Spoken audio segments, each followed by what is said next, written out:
हाँ जी, hello students. Coordination chemistry ਦੇ ਵਿੱਚ ਆਈਸੋਮਰਿਜ਼ਮ ਕਰਦੇ ਪਏ ਸੀਗੇ, ਜਿਹਦੇ 'ਚ ਮੈਂ ਤੁਹਾਨੂੰ ਸਟਰਕਚਰਲ ਆਈਸੋਮਰਿਜ਼ਮ ਕਰਾਤਾ ਸੀਗਾ ਤੇ ਜਿਓਮੈਟ੍ਰੀਕਲ ਆਈਸੋਮਰਿਜ਼ਮ ਦੇ ਵਿੱਚ ਤੱਕ ਅਸੀਂ ਪਹੁੰਚੇ ਸੀਗੇ। ਉਹਦੇ ਵਿੱਚ ਜਿਓਮੈਟ੍ਰੀਕਲ ਆਈਸੋਮਰਿਜ਼ਮ ਦੇ ਵਿੱਚ ਦੋ ਟਾਈਪਸ ਜਿਹੜੀਆਂ ਨੇ ਮੈਂ ਤੁਹਾਨੂੰ ਦੱਸੀਆਂ ਸੀਗੀਆਂ। ਵਨ ਵਾਜ਼ ਸਿਸ ਟ੍ਰਾਂਸ ਆਈਸੋਮਰਿਜ਼ਮ, ਇਹਨੂੰ ਹੀ ਸਿਸ ਟ੍ਰਾਂਸ ਆਈਸੋਮਰਿਜ਼ਮ ਵੈਸੇ ਅਸੀਂ ਬੋਲਦੇ ਨੇ।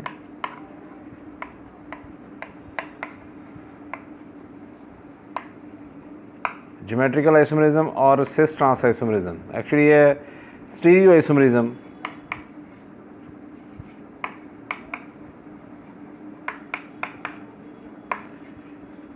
मेन तुहानूं करा रहा सीगा स्ट्रक्चरल आइसोमरिज्म करवाता सीगा, स्टीरियो आइसोमरिज्म तुहानूं करवा रहा सीगा, जिहदे च एक टाइप जिहड़ी है वो ज्योमेट्रिकल आइसोमरिज्म है, जिन्होंने सिस ट्रांस आइसोमरिज्म कहते। इहदे विच तुहानूं मैं एक चीज़ दसी सी कि स्केयर प्लैनर टैट्राहेड्रल ते ऑक्टाहेड्रल, स्केयर प्लैनर ते टैट्राहेड्रल ਇਹਦਾ कोऑर्डिनेशन नंबर जिहड़ा वो 4 होएगा ते ऑक्टाहेड्रल दे विच कोऑर्डिनेशन नंबर 6 होएगा। पर ਇਹਦੇ ਚੋਂ ਵੀ टैट्राहेड्रल ਜਿਹੜੇ ਨੇ ਉਹ सिस ट्रांस आइसोमरिज्म या ज्योमेट्रिकल आइसोमरिज्म शो नहीं करते, सिमेट्रिकल होंदे ने, जिस करके शो नहीं होंदा। स्केयर प्लैनर दियां मैं तुहानूं एग्जाम्पल्स जिहड़ियां ने देतियां सीगियां। जिन्हां कंपलैक्सिस दे विच कोऑर्डिनेशन नंबर 4 है, मतलब कि उन्हां दा उहदे च 4 लाइगेंड्स ने ते उन्हां दे विच ज्योमैट्री जिहड़ी है स्केयर प्लैनर है ते सिस ट्रांस आइसोमरिज्म दी मैं तुहानूं एग्जाम्पल जिहड़ी वो देती सीगी। जे तुहानूं मैं एग्जाम्पल मेरे ख्याल दित्ती सीगी सिस डाईएमाइन डाईक्लोराइडो प्लैटिनम 2 दी, जिहदे च प्लैटिनम जिहड़ा है जे Cl सेम साइड्स दे उत्ते ने, यह सिस आइसोमर है, तो जे ओपोजिट साइड्स दे उत्ते चले जाते हैं। मैं लास्ट टाइम वैसे तुहानूं करवाता सीगा, तुहानूं पिछला ही काम दसदा पिया मैं, यह ट्रांस आइसोमर है, स्टेबिलिटी का तुहानूं दस दिता सीगा। पर ऑक्टाहेड्रल अरेंजमेंट दे विच मैं तुहानूं कहा सीगा मैं नैक्सट टाइम जिहड़ा वो करावांगा। अज मैं तुहानूं पहले तो ऑक्टाहेड्रल अरेंजमेंट दे विच किस तरीके नाल आइसोमरिज्म हुंदा है पहले तो मैं तुहानूं यह दसांगा, फिर जिहड़ा उस तो अगे ऑप्टिकल आइसोमरिज्म दे वल जावांगे। हुण टैट्राहेड्रल दा सानूं फिलहाल नहीं पता लगेगा कि टैट्राहेड्रल ज्योमैट्री जे मान लो कोऑर्डिनेशन नंबर 4 ही है, 4 लाइगेंड्स हैगे ने एक स्फीयर दे विच, सानूं किस तरह पता लगेगा कि कोई स्केयर प्लैनर है कि टैट्राहेड्रल है। यह नैक्सट टॉपिक है, यह नैक्सट टॉपिक है। यदि हाइब्रिडाइजेशन करांगे, हाइब्रिडाइजेशन तो पता लगता है कि किहदी ज्योमैट्री जिहड़ी है वो स्केयर प्लैनर है, किहदी ज्योमैट्री जिहड़ी है वो टैट्राहेड्रल है, तो किहदी ज्योमैट्री जिहड़ी है वो ऑक्टाहेड्रल है। ठीक है, यह नैक्सट टॉपिक है। यह नैक्सट टॉपिक जो आएगा मैं तुहानूं उदों यह चीज़ का पता लगेगा, उदों एक्सप्लेन करांगा। फिलहाल मैं तुहानूं ऑक्टाहेड्रल ज्योमैट्री जिहड़ी है ਉਹਦਾ ਦੱਸਣ ਲੱਗਾ कि ਉਹਦੇ ਵਿੱਚ आइसोमरिज्म ਜਿਹੜਾ किस तरह शो ਹੁੰਦਾ। लेट अस सी ऑक्टाहेड्रल ज्योमैट्री का मतलब है कि कोऑर्डिनेशन नंबर 6, कोऑर्डिनेशन नंबर 6 का मतलब है 6 लाइगेंड्स शुड बी प्रेजेंट।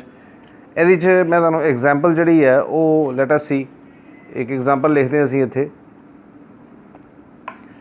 से CO NH3 4 time Cl2 with 1 positive charge. ठीक है, with 1 पॉजिटिव चार्ज विजिबल है सारे नूं। ठीक है, फस्ट ऑफ ऑल ਇਹਦਾ UPSC नेम, UPSC नेम की होएगा ਇਹਦਾ डाई टैट्रा अमाइन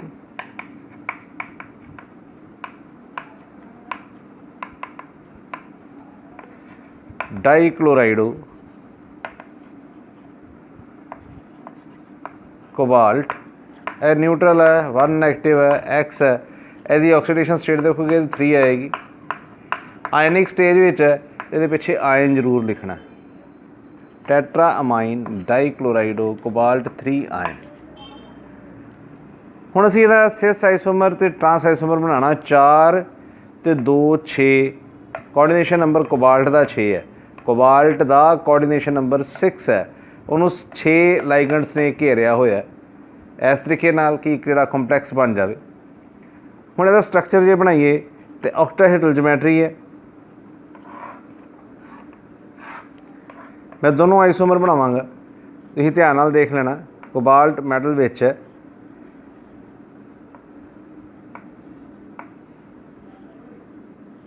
NH3 4 ने, NH3 NH3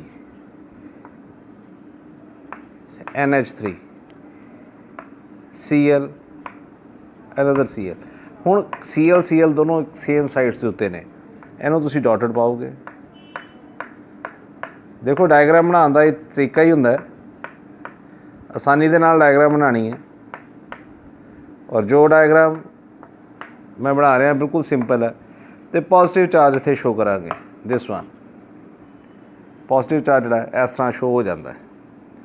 हुण यह एक सिस आइसोमर है, Cl तो NH3 सेम साइड्स के उत्ते ने, या Cl कह दिए दोनों सेम साइड्स के उत्ते ने। इस आइसोमर का नाम की हो जाएगा, सिस नाल स्टार्ट होएगा, टेट्रा एमाइन जो भी ये नाम लिखा सी इत्थे, यह सारा नाम इत्थे लिख देना। सिस आ गया अगे। तो यदा हुण ट्रांस आइसोमर किस तरह होएगा, लेट अस सी।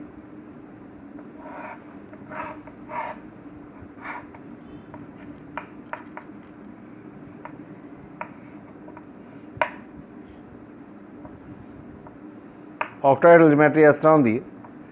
इत्थे हुण Cl एक इस साइड ते, Cl एक इस साइड से चला जाएगा, एक दूजे के ओपोजिट।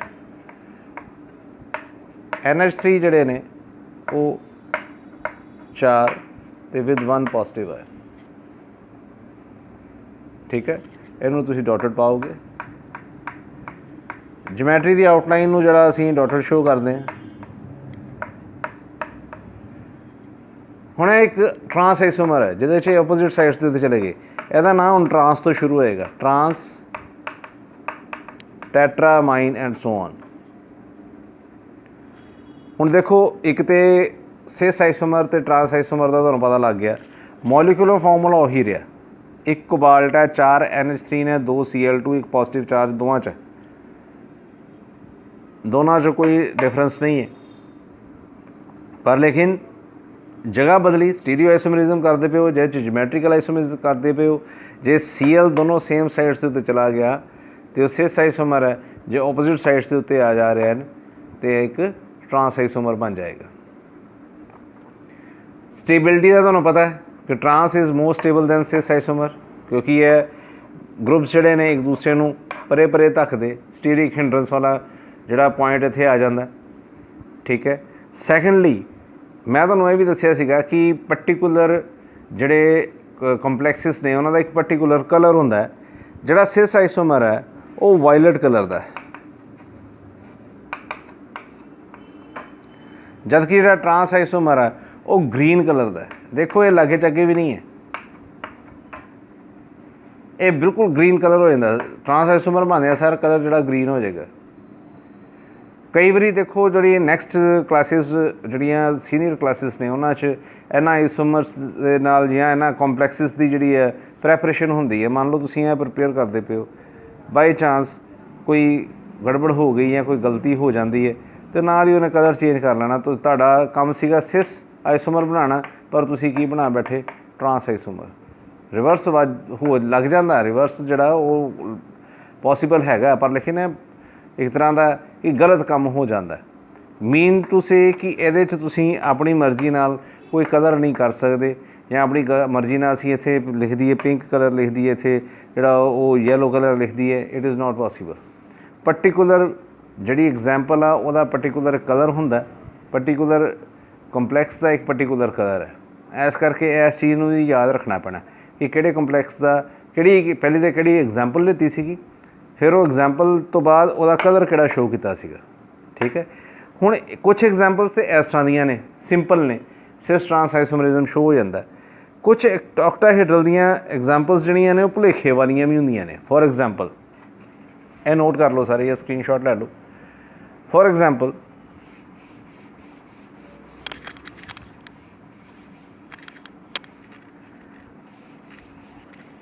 पहले तो यही समझना पेगा कि जिहड़ी मैं हुण एग्जाम्पल देण लगा कि वो ऑक्टाहेड्रल है। वो भुलेखा काफ़ी डाउट क्रिएट हो जाता है। किस तरीके ना होंदा है, लेट अस सी। एग्जाम्पल है साढ़े कोल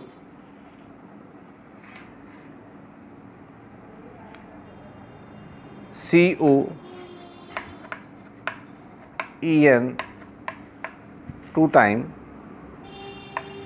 Cl2 1 पॉजिटिव। हुण इत्थे EN यूज़ किया, यह रफ काम है। EN is ethylene diamine.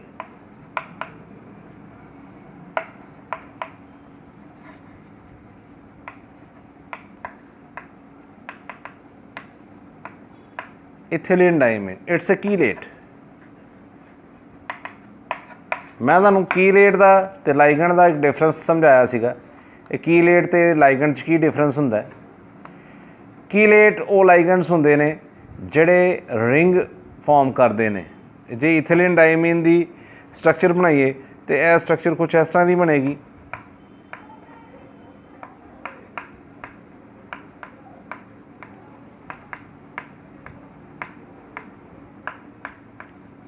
एक तो दो बाइडेंटेट है, दो रिएक्टिंग साइड्स ने, एक कीलेट है। हुण दी देखो दो रिएक्टिंग साइड्स ने। जे ये मॉलिक्यूलर फॉर्मूले च जाओ तो मॉलिक्यूलर फॉर्मूला यदा शो कर रहा 2 तो 2 4। यह हुण इत्थे डाउट है, भुलेखे वाली गल हो जाती है। सानू इस तरह लग रहा कि यह स्केयर प्लैनर या टेट्राहेड्रल होएगा क्योंकि इसका कोऑर्डिनेशन नंबर मेटल का जिहड़ा वो 4 है। पर लेकिन एक्चुअल प्रैक्टिस दे विच इस तरह नहीं हुंदा। एक्चुअल प्रैक्टिस दे विच इथिलीन डायमीन जिहड़ा है वो बाइडेंटेट है। मैं हुण जिहदा स्ट्रक्चर बनावां तो स्ट्रक्चर कुछ इहदा इस तरह बनेगा। लेट अस सी। एक ऑक्टाहेड्रल ज्योमेट्री है, याद रखियो।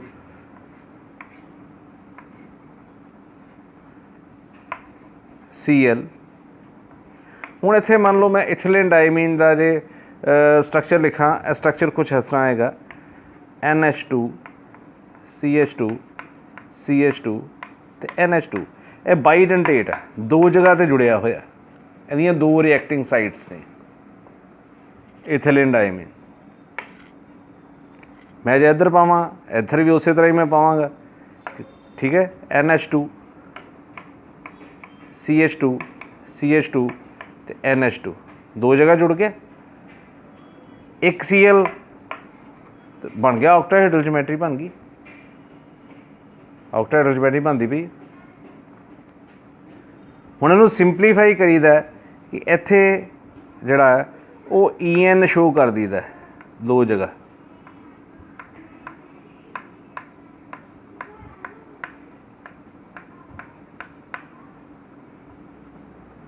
कि EN जिहड़ा है वो इथिलीन डायमीन है, बाइडेंटेट है, तो दो जगह जिहड़ा अटैच्ड है तो विद 1 पॉजिटिव चार्ज। ओके, हुण इथिलीन डायमीन सेम साइड्स के उत्ते ने, Cl सेम साइड्स के उत्ते ने। एक सिस आइसोमर है, इसका नाम की हो जाएगा सिस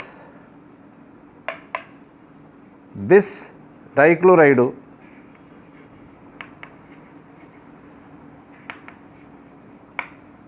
बिस इथिलीन डायमीन तुसी पूरा लिखना, या ईथेन 1,2 डायमीन मैं शॉर्ट करके लिखा।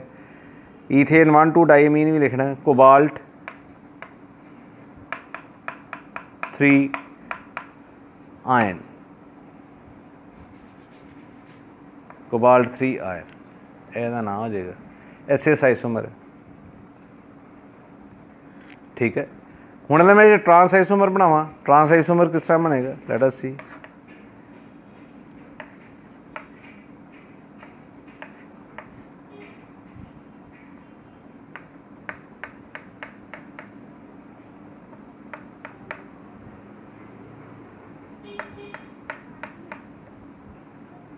इथिलीन डायमीन बाइडेंटेट है, दो जगह जुड़िया।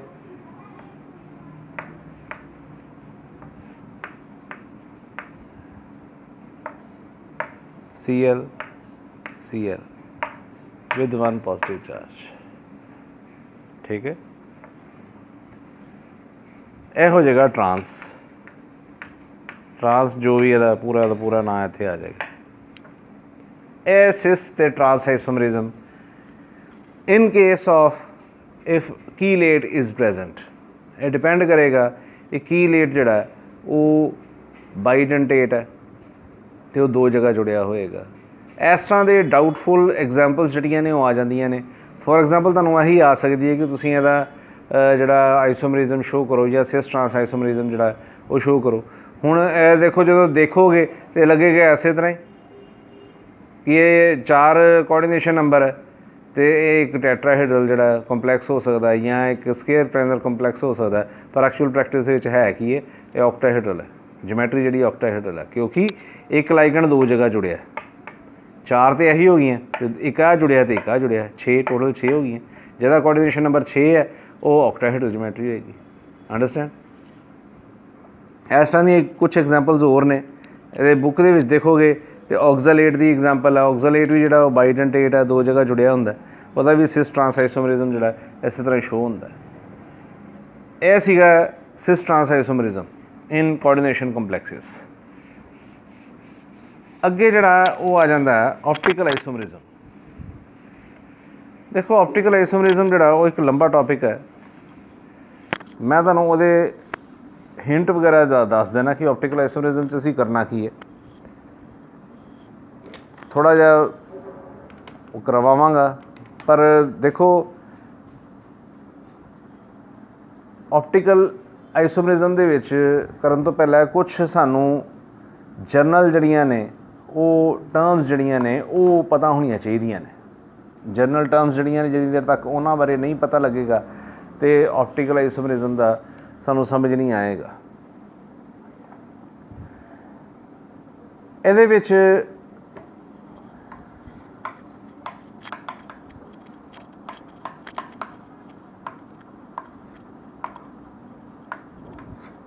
ऑप्टिकल आइसोमरिज्म ऑप्टिक्स के नाल रिलेटेड है। ऑप्टिक्स मतलब कि नज़र के नाल सैंपल ट्यूब दे विच एक मटीरियल लैके उन्होंने एक इंस्ट्रूमेंट दे विच रख दिता जाता है जिन्हों असी ऑप्टिकल बेंच बोलते। ऑप्टिकल बेंच नहीं, पोलैरीमीटर बोलते हैं। ऑप्टिकल बेंच तुहाडे ऑप्टिक्स दे विच तुसीं प्रैक्टिकल च यूज़ करना है, फिजिक्स दे विच पोलैरीमीटर बोलते हैं। पोलैरीमीटर एक इंस्ट्रूमेंट का नाम है। असी ऑप्टिकल एक्टिविटी नोट करनी होंदी है। ऑप्टिकल एक्टिविटी का मतलब है कि कुछ मॉलिक्यूल्स या कुछ कंपलैक्सिस इहो जिहे हैगे ने साडे कोल जिहड़े प्लेन ऑफ पोलराइज लाइट नूं मूव कर दिंदे ने या रोटेट कर दिंदे ने। तुहानूं मैं सब तो पहले इंट्रोडक्शन देवांगा इंस्ट्रूमेंट दी। पोलैरीमीटर एक इंस्ट्रूमेंट है, जिस तरह की मैं स्ट्रक्चर बना रहा बिल्कुल सेम स्ट्रक्चर जिहड़ी है वो इंस्ट्रूमेंट की होंदी जे। बुक्स वगैरह ने नहीं बनाया हुंदा, ये मैं क्योंकि खुद यूज़ किए हुए ने इंस्ट्रूमेंट्स। ये पोलैरीमीटर का स्ट्रक्चर काफ़ी लंबा स्ट्रक्चर हुंदा है। एक पूरे टेबल के उत्ते इनू माउंट किया हुंदा, स्टैंड है। और इहदे च इस जगह के उत्ते ओपनिंग हो जाती है, एक ढक्कन जिहा हुंदा, एक जिस तरह कैप है वो फ्लिप कैप हुंदा, इस तरीके नाल खुल जाता है।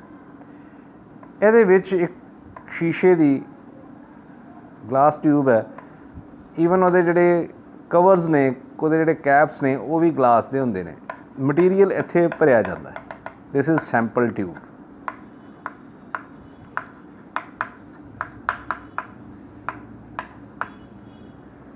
सैंपल ट्यूब एक इत्थे नाइकोल प्रिज्म बोलते हैं इनू। प्रिज्म तुसीं सारिਆਂ ने देखे हुए ने, जूनीयर लैवल ते देखे होंगे। इस तरह का आकार होंदा, शेप होंदा प्रिज्म का। दो प्रिज्म कट्ठे जोड़े होंगे, उन्होंने बोलते नाइकोल प्रिज्म, NICOL, नाइकोल प्रिज्म। यह नाइकोल प्रिज्म जिहड़ा है इत्थे पिया हुंदा ते एक नाइकोल प्रिज्म जिहड़ा है इस जगह ते हुंदा। दो हुंदे ने। और ये बाहर एक एक्सटेंडेड हैंडल लगा होंदा इस जगह के उत्ते, ये स्केल होंदा। सानू स्केल या रीडिंग ना कोई मतलब नहीं है, मैं जी चीज़ तुहानूं समझाना चाह रहा असीं सिर्फ ऑप्टिकल एक्टिविटी समझनी है।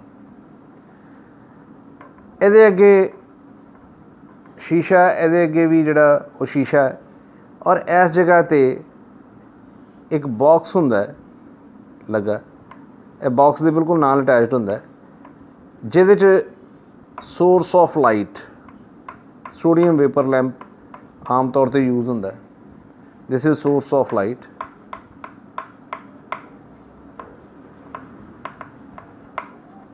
This is nicol prism. ਇਹ वाला नाइकोल प्रिज्म जिहड़ा है वो एक्ट करता है एज ए पोलराइजर।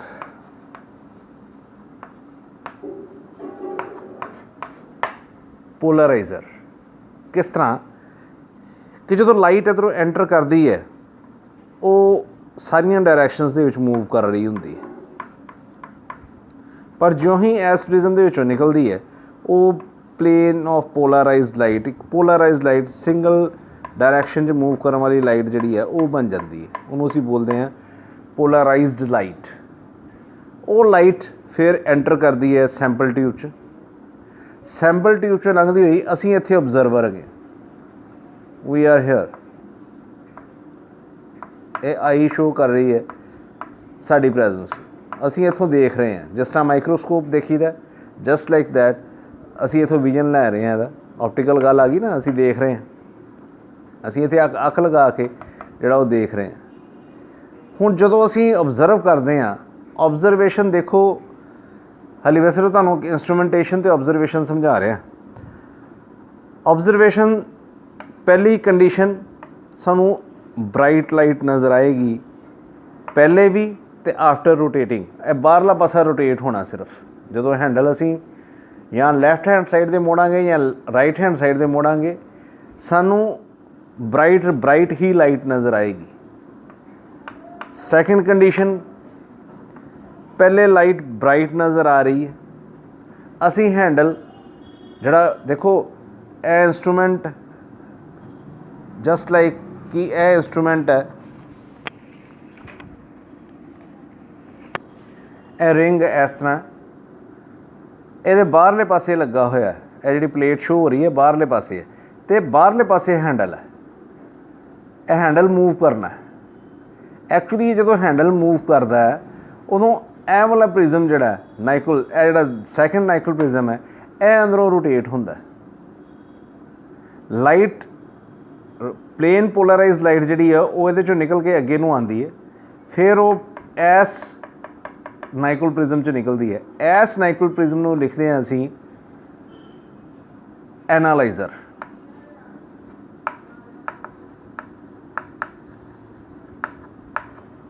एनालाइजर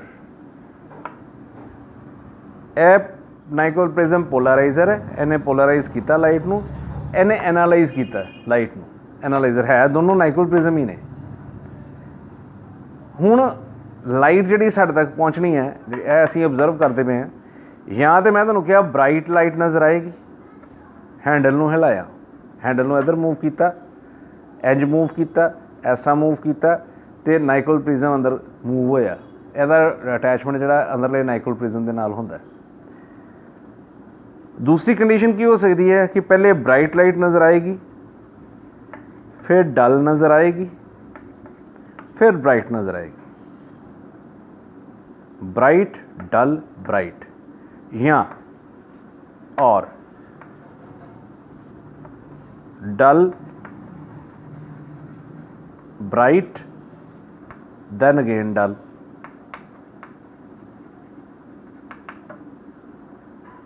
फिर तो समझो जो ही प्ले लाइट एंटर की, एना जड़ा पोलराइजर है उन्हें लाइट नूं प्लेन पोलराइज लाइट कन्वर्ट करता। Then this light travel through sample tube. Sample tube इत्थे कंपलैक्स है, कोई सोल्यूशन एक्वा सोल्यूशन बना के तुसीं रखिया है।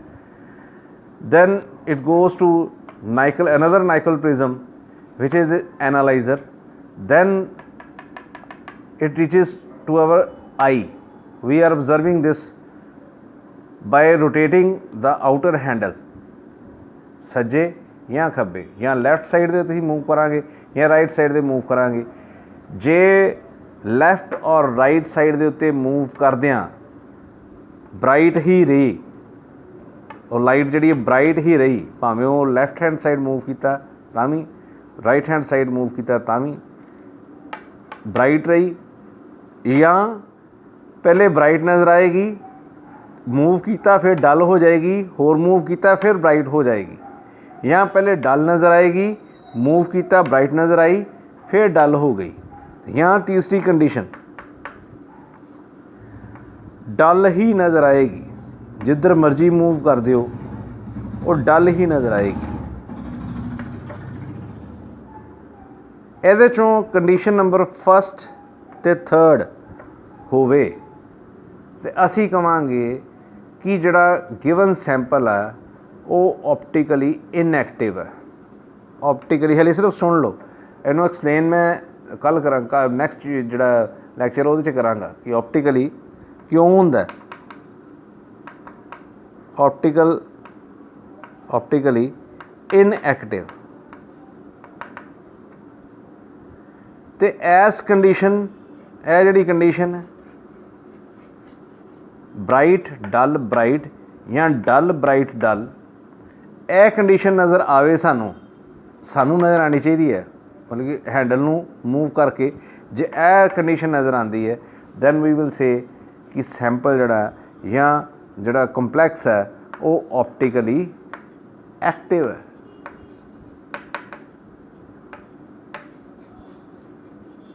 ऑप्टिकली OP ऑप्टिकली एक्टिव, ठीक है। तो जे डल ही डल नज़र आ रही है या ब्राइट ही ब्राइट नज़र आ रही है हैंडल की मूवमेंट के नाल, ऑप्टिकली इनएक्टिव। नट शैल यह गल निकली आके कि जड़ियाँ चीज़ां प्लेन पोलराइज्ड लाइट नू रोटेट कर दिंदियां ने या राइट हैंड साइड वाल या लैफ्ट हैंड साइड वाल आर ऑप्टिकली एक्टिव मटीरियल और ऑप्टिकली एक्टिव सबस्टांसिस, ठीक है। समझ आई? फिलहाल तुहानूं यही चीज़ समझनी पैनी, पहले तो इंस्ट्रूमेंट समझ लो, ऑब्जरवेशन की है वो समझ लो, यह ऑब्जरवेशन क्यों आई यह मैं नैक्सट लैक्चर के विच तुहानूं दसांगा। दो substances which rotate plane polarized light, हुण यह लाइट या तो सानूं इस तरह करके नज़र आएगी या इस तरह करके नज़र आएगी।